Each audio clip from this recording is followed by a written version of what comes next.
Everyone, myself Satyajit Panchal with the experience of 3 IAS interviews and इस video में मैं एक बहुत ही ज़्यादा सीरियस टॉपिक के बारे में बात करूँगा। वो है कि आपने देखा होगा काफ़ी सारे लोग यूपीएससी में बहुत ज़्यादा हार्ड वर्क करते हैं, अपनी जॉब छोड़ देते हैं, फैमिली छोड़ देते हैं, but still after that, after years of hard work, they don't get results. आज के इस वीडियो में जो टिप्स, जो प्रूवन सिस्टम्स मैं आपको बताऊंगा, वो इंश्योर करेंगे कि आपका हार्डवर्क, आपका युद्ध, आपका सेक्रीफाइस वेस्ट ना हो। But before coming to that, if you want free UPSC guidance, check out the link given in the pinned comment. वहां पे आपको बहुत सारे रिसोर्सेस भी मिलेंगे that would be helpful for your journey. Now देखो, सबसे पहले हार्डवर्क की बात करते हैं। तो हर साल लाखों लोग हार्ड वर्क तो करते ही हैं। अब ऐसा कहा जाता है कि भाई 50,000 में कंपटीशन है, तो 50,000 तो हार्ड वर्क कर रहे हैं ना। बट आईएएस तो बहुत कम लोग बनते हैं। दूसरी चीज, अगर हार्ड वर्क से ही क्लियर हो रहा होता तो जो व्यक्ति 14 घंटे पढ़ रहा है वो तो आराम से 8 घंटे पढ़ने वाले को हरा देता। बट इस लॉजिक के हिसाब से तो वर्किंग प्रोफेशनल्स का तो कभी सिलेक्शन होना ही नहीं था। ठीक है, लेकिन काफ़ी सारे वर्किंग प्रोफेशनल्स आप देखोगे क्लियर करते हैं। जो लोग सर्विस में हैं वो तो उतना हार्डवर्क नहीं दे पा रहे होंगे due to their job commitment, but उनका क्लियर होता है। यानी कि there is something apart from hard work which is separating, and that is systems. आज के टाइम पे सिस्टम बहुत ज़्यादा इंपॉर्टेंट है, सिर्फ एफर्ट नहीं। ठीक है, और यूपीएससी में भी यही फॉर्मूला अप्लाई हो रहा है आज के टाइम पे in the world of AI IT. ठीक है, अब इसके पहली चीज, जो पहला प्रिंसिपल मैं आपको बताऊंगा वो है, आज के टाइम पे आपको एक लेबरर की तरह कॉम्पीट करना बंद करना होगा और एक सीईओ की तरह सोचना होगा। अब लेबरर क्या करता है, देखो पहले इंडस्ट्रियल एज थी तो वहां पे फैक्ट्रीज में काम होता था, और जो जितने घंटे काम करेगा, ठीक है, नंबर ऑफ आवर्स जिसके ज़्यादा होंगे वो ज़्यादा आउटपुट निकालेगा और उसकी ग्रोथ ज़्यादा फास्टर होगी। तो हार्डवर्क बहुत ज़्यादा मैटर करता था। लेकिन अब हम जी रहे नॉलेज एज में। नॉलेज एज में एआई टूल्स, ठीक है, सिस्टम्स, इन सब का इस्तेमाल और इनकी डिज़ाइन हार्डवर्क को बीट कर देती है। इसका मैं आपको थोड़ा सा एग्जाम्पल बताता हूँ। अमेजन का आप एग्जाम्पल लो।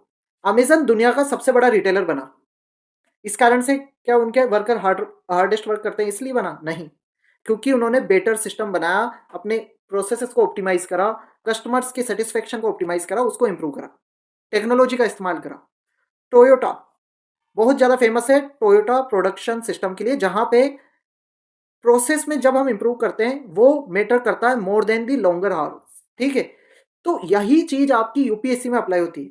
आपको यूपीएससी में नंबर ऑफ आवर्स की बजाय जिस तरीके से आप पढ़ रहे हो, जो प्रोसेस है आपके पढ़ने की, उसको इंप्रूव करने पे फोकस करना चाहिए। आपका माइंडसेट ये होना चाहिए कि मैक्सिमम स्टडी आवर्स नहीं, मैक्सिमम लर्निंग पर आवर हमें चाहिए।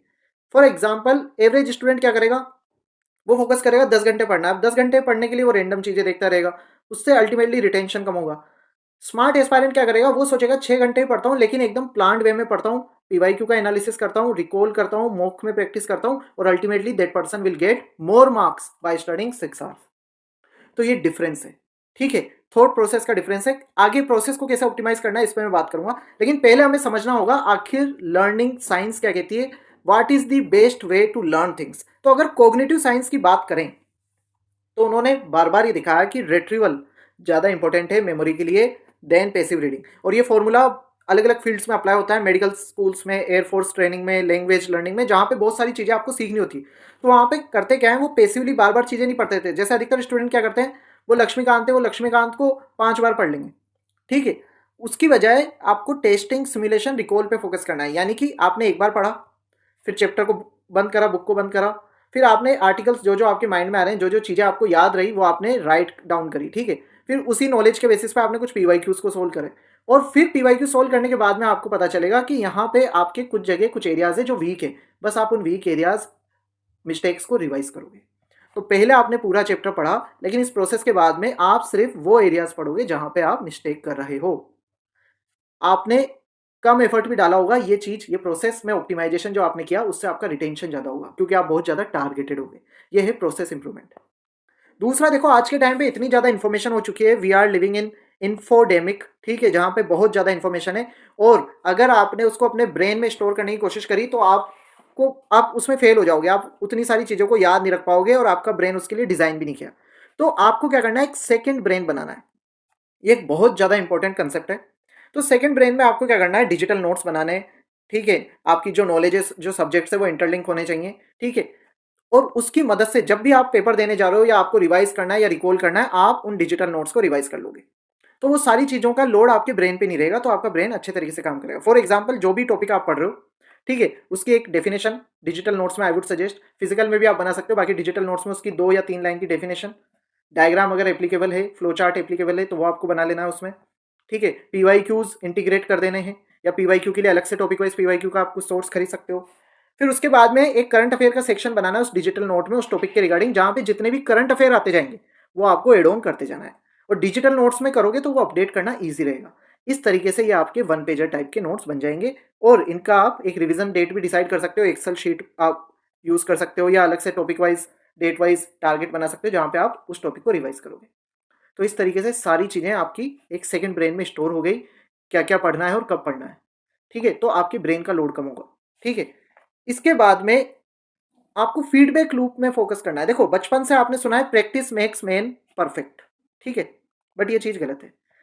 Deliberate practice makes man perfect. Deliberate practice क्या है? एक ऐसी प्रैक्टिस का मेथड जहां पे आप कुछ एक्टिविटी करते हो, फिर आपको एक प्रॉपर एक्सपर्ट फीडबैक मिलता है, उसके बेसिस पे आप करेक्ट करते हो खुद को, और फिर उस फीडबैक के बेसिस पे आप अगेन प्रैक्टिस करते हो। ये है फीडबैक लूप मैकेनिज्म। अधिकतर स्टूडेंट सेल्फ स्टडी करते हैं, उन्हें कभी कोई एक्सपर्ट फीडबैक मिलता ही नहीं है, इस कारण वो खुद को करेक्ट नहीं कर पाते, और जो only feedback they get it during the exam, but उस टाइम तक तो चीजें बहुत ज्यादा लेट हो चुकी थी, ठीक है। तो आपको कोशिश करनी है कि आप एवरेज एस्पायरेंट की तरह सिर्फ स्टडी स्टडी स्टडी और फिर एग्जाम मत देने जाओ। आप रैंकर की तरह सोचो, आप स्टडी करो, फिर मॉक लगाओ, फिर आपकी जो जो मिस्टेक हो रही है उनको लॉकडाउन करो, और फिर उन पर इंप्रूव करो, और फिर अगेन मॉक लगाओ। इस तरीके से आपको काम करना है। मॉक्स आप नहीं देना चाहते तो पीवाईक्यू तो बेस्ट है ही सही, पीवाईक्यू लगाओ। इससे क्या होगा, पैसिव रीडिंग की बजाय आप एक्टिव फीडबैक लूप पे काम करोगे, और आपकी जो परफॉर्मेंस है ना वो बहुत ज्यादा फास्टर वे में इंप्रूव होगी, ठीक है। हमें फोकस ये करना है, ये जो मेथोडोलॉजी फीडबैक लूप वाली जो मेथोडोलॉजी है, जो विजन है, उसमें ये है कि हर एक मिस्टेक को उसमें देखा जाता है फ्यूचर मार्क्स के तौर पे, ठीक है। तो आप मिस्टेक्स को देख के डिप्रेस नहीं होते, डिमोटिवेटेड नहीं होते, आप उनको एक अपॉर्चुनिटी के तौर पे देखते हो अपने मार्क्स इंप्रूव करने के। ये है फीडबैक लूप का पावर। साथ ही 80-20 रूल, देखो हर एक जगह 80-20 रूल आज के टाइम पे इंपॉर्टेंट है, और यूपीएससी को एक्सेप्शन नहीं है। यूपीएससी का सिलेबस चाहे कितना ही बढ़ाओ, ये 4 सब्जेक्ट हैं, पॉलिटी, इको, ज्योग्राफी, इन्वायरमेंट। काफी सारे क्वेश्चन यहीं से आते हैं, ठीक है। सबसे पहले आपको ये खत्म करना है। ये 20% हिस्सा है, बट आपको 80% रिटर्न देगा। और ये फाउंडेशनल सब्जेक्ट भी आप इनको कंसिडर कर सकते हो। अगर किसी का ये अच्छा है, जैसे ज्योग्राफी अच्छा है, तो आईआर वो अच्छे से समझ पाएगा, सिक्योरिटी अच्छे से समझ पाएगा, ठीक है। इको अच्छा है तो वो आपके इंटरनेशनल रिलेशन में आपको काम में आएगा, सोसाइटी, जॉबलेस ग्रोथ, ये सारी चीज़ों में आपको काम में आएगा, ठीक है। एथिक्स में आपके काम में आएगा।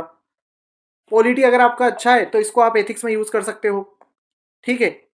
गवर्नेंस में आप यूज़ कर सकते हो, सोशल जस्टिस में आप इसको यूज़ कर सकते हो। तो ये पावर है इन सब्जेक्ट्स को पढ़ने की। तो आपको फोकस करना है कि आप सबसे पहले इन सब्जेक्ट्स को मास्टर कर लो, ठीक है। उसके बाद में आप दूसरी न्यूज़पेपर, इन सारी चीज़ों पर फोकस करो, और जैसे ही आपके मास्टर हो जाते हैं तो इनसे रिलेटेड जो करंट अफेयर भी है ना, उसको लिंक करते जाओ फिर, ठीक है। तो इनको मास्टर करो। Don't spend 3 days memorising obscure report या कोई कमिटी या कुछ और, वो सब मैटर नहीं करता। अभी कोई लेटेस्ट बिल आया वो मैटर नहीं करता। अगर आपका पार्लियामेंट ही पेंडिंग है तो आपको पहले पार्लियामेंट खत्म करना है, ठीक है। फिर देखो, एक और बहुत बड़ी चीज़ है, अधिकतर स्टूडेंट रेगुलरली हार्ड वर्क कर भी नहीं पाते। वो मोटिवेटेड होते हैं, कोई वीडियो देखते हैं, फिर उसके बाद में कुछ टाइम तक तो वो काम करते हैं, लेकिन फिर वो रेगुलरली हार्ड वर्क नहीं कर पाते। क्यों? क्योंकि वो डिसिप्लिन नहीं होते।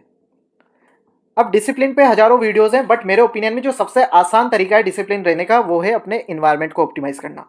यानी कि अगर आपका इन्वायरमेंट ढंग का है, आपने अपने इन्वायरमेंट को वर्क के लिए ऑप्टिमाइज कर लिया, तो आप ऑटोमेटिकली डिसिप्लिन रहोगे। आपको बहुत ज़्यादा विल पावर की जरूरत ही नहीं पड़ेगी। क्योंकि मोटिवेशन देखो असल में करता क्या, आपकी विल पावर को इन्हेंस कर देता है, बट विद टाइम आपकी विल पावर कम होगी तो इन्वायरमेंट आपकी हेल्प करेगा, ठीक है। फॉर एग्जाम्पल, अगर आप बहुत ज़्यादा डिस्ट्रैक्टेड रहते हो, पढ़ाई नहीं कर पाते, तो आपको क्या करना है, जो जो चीज़ें डिस्ट्रैक्ट कर रही है, फॉर एग्जाम्पल अगर इंस्टाग्राम आपको डिस्ट्रैक्ट कर रहा है तो उसको रिमूव करना है। जब आप रात को सो रहे हो तो अपनी जो किताबें उनको ओपन रखो, ठीक है, ताकि सुबह उठते ही आप उस चैप्टर को ओपन ही देखो। आपका रेजिस्टेंस काफ़ी कम हो जाए, यानी कि आपको पढ़ाई शुरू करने के लिए बुक को ओपन भी ना करना पड़े। तो ये हमने रेजिस्टेंस कम कर दिया। वेबसाइट ब्लॉकर्स का आप इस्तेमाल कर सकते हो जो डिस्ट्रैक्ट करते हैं। रिवीजन नोटबुक को अपनी स्टडी टेबल पे ही रखो।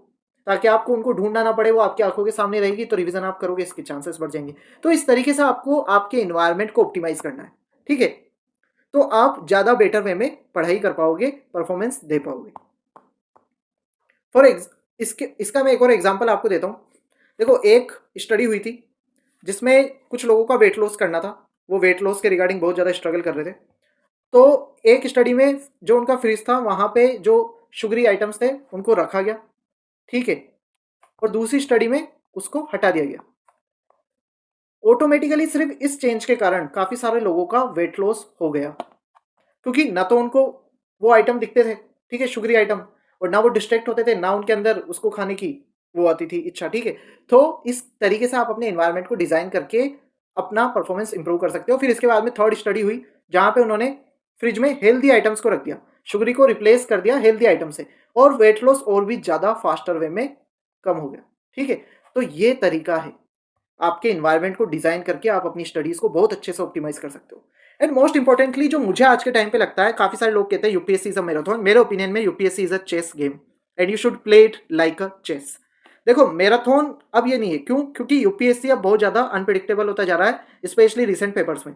और जब भी अनप्रिडिक्टेबिलिटी होगी तो एडेप्टेबिलिटी मैटर करती है। आप कितना इंड्योर कर सकते हो, कितना सस्टेन कर सकते हो, वो मैटर नहीं करता।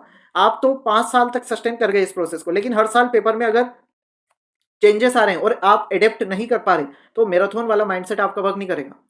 आपको चेस की तरह बेटर डिसीजन लेने होंगे इन द चेंजिंग सर्कमस्टेंसेस, ताकि आप अपने जो प्रोबेबिलिटी ऑफ सक्सेस है उसको ऑप्टिमाइज कर सको। अब चेस का माइंडसेट क्या कहेगा? चेस का माइंडसेट अगर आप रखोगे तो आप राइट क्वेश्चन चूज करोगे इन द एग्जाम, ठीक है। राइट क्वेश्चंस को चूज करने के लिए आप राइट काइंड ऑफ मॉक्स को सोल्व करोगे, ताकि आपकी प्रैक्टिस हो जाए।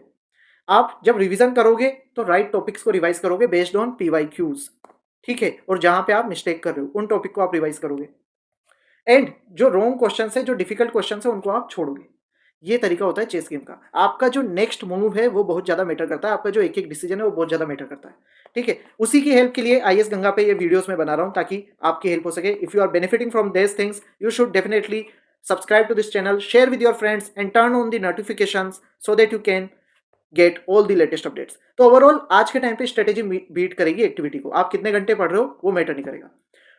अब इसके बाद में फाइनल फॉर्मूला मेरे ओपिनियन में क्या होना चाहिए, आपको ये नहीं पूछना आप कितने घंटे पढ़ सकते हो, आपको ये पूछना है कितने क्वालिटी लर्निंग साइकिल्स आप पूरे कर सकते हो, ठीक है। अगर आपके 5 साइकिल भी है, ठीक है, वो 12 आवर्स की स्टडी को, पेसिव रीडिंग को विदाउट डेलिब्रेट प्रैक्टिस फीडबैक, उसको बीट कर देगी, ठीक है। अब एक लर्निंग साइकिल कैसा दिखेगा? एक लर्निंग साइकिल में आप लर्न करोगे, उसके बाद में आप बुक को क्लोज करोगे, रिकॉल करने की कोशिश करोगे, राइट डाउन करने की कोशिश करोगे, फिर उसको आप अप्लाई करने की कोशिश करोगे पीवाईक्यूज में, फिर आप अपनी मिस्टेक्स को एनालाइज करोगे एंड देन आप लर्न करोगे based on your mistakes, only those topics where you are making mistakes.